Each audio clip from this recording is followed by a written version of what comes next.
దశావతారాల్లో 7 అవతారాలు నేరుగా భూమి మీదకి దిగింది నువ్వు నేను పుట్టిన ఆంధ్రప్రదేశే. తెలుసా తెలీదా? మొదటి అవతారం ఏది? మత్స్యావతారం. మత్స్యావతార దేవాలయం ఎక్కడుంది? నాగలాపురం ఎక్కడుంది? ఆంధ్రప్రదేశ్. రెండో అవతారం ఏది? కూర్మావతారం, శ్రీకూర్మం ఎక్కడుంది? ఆంధ్రప్రదేశ్. మూడో అవతారం ఏది? వరాహ అవతారం, వరాహ క్షేత్రం ఏది? తిరుమల ఎక్కడుంది? ఆంధ్రప్రదేశ్. వరాహ అవతారం తర్వాత నరసింహావతారం ఎక్కడుంది? మహానంది ఎక్కడుంది? ఆంధ్రప్రదేశ్. వామనావతారం దేవాలయం ఎక్కడుందో తెలుసా?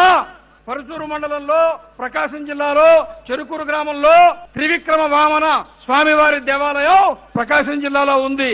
వామన స్వామి అవతారం దేవాలయం ఎక్కడుంది? ఆంధ్రప్రదేశ్. అవునా కాదా? పరశురామావతారం దేవాలయము పరశురాముడు మహేంద్ర పర్వతం మీద ఉంటాడు. మహేంద్ర పర్వతం శ్రీకాకుళం ఒరిస్సా సరిహద్దులో ఉంది. శ్రీకాకుళం జిల్లాలో ఉండే మహేంద్రతనయ పర్వతం మీదే పరశురాముడు ఉంటాడు. కాబట్టి పరశురామావతారం ఎక్కడుంది? ఆంధ్రప్రదేశ్. రాముడు ఉత్తరప్రదేశ్, బలరాముడు ఉత్తరప్రదేశ్, కృష్ణుడు ఉత్తరప్రదేశ్. అఖిలాండ కోటి బ్రహ్మాండ నాయకుడు, కలియుగ ప్రత్యక్ష దైవం సాక్షాత్తు వెంకటేశ్వర స్వామి తిరుమలలో ఉన్నాడా లేడా? తిరుమల ఎక్కడుంది? ఆంధ్రప్రదేశ్. అవునా కాదా? 7 అవతారాలు ఏ ఆంధ్రప్రదేశ్ లో ఉన్నాయో ఆ ఆంధ్రప్రదేశ్ ని రాష్ట్ర ప్రభుత్వం తక్షణం ఇది దేవభూమిగా ప్రకటించాలా వద్దా? అయోధ్య కారిడార్ వచ్చిందా లేదా? కాశీ కారిడార్ వచ్చిందా లేదా?